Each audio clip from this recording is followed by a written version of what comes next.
զգուշացում ունեմ, այս անգամ կապված է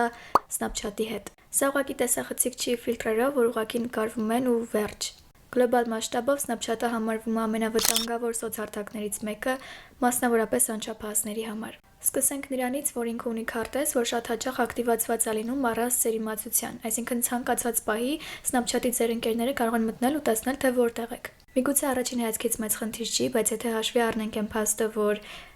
այստեղ ուղղակի ավելացնում են իրար առանց ճանաչելու, դուք չգիտեք ձեր երեխուն ով է հետևում, ինչը իմ կարծիքով ցանկացած ծնողի համար ամենամեծ վախերից մեկը պիտի լինի։ Հետո կարելի է հաղորդագրություններ ուղարկել, բայց ծրագիրը ունի երկու կարգավորում։ Առաջինը ու հիմնականն է նա, որ նամակները ջնջվում են 24 ժամ հետո։ Իհարկե կարելի է այնպես անել, որ ավելի երկար մնան, բայց շատերը ուղղակի այդպես էլ թողնում են։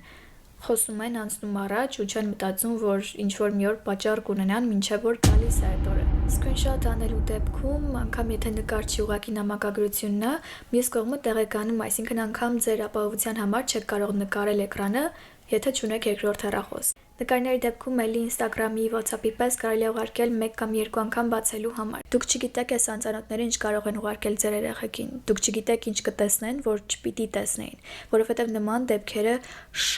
շատ են եղել։ Snapchat-ի օգտատերերի 25%-ը ըստ որոշ տվյալների հաստատել են, որ իրենց հետ գոնե 1 անգամ անծանոթները փորձել են կապ հաստատել, ինչը նշանակում է, որ 4-ից առնվազն 1-ը եղել է այս կարգավիճակում։ Օգտատերերի 60%-ը հաղորդել են, որ հարթակում ենթարկվել են ինչ-որ տեսակի սեռական շահագործման, ու այս դեպքերի մեծ մասը տեղի են ունեցել անչափահաս տարիքում։ Իհարկե, իրականում թիվը շատ տարբեր կարող է լինել հաշվի առնելով, որ բոլորը չեն մասնակցել հարցմանը, բայց եթե ուզում եք, որ ավելի մանրամասն խոսենք այս թեմայով, սրտիկում ենք մեկնաբանություններ։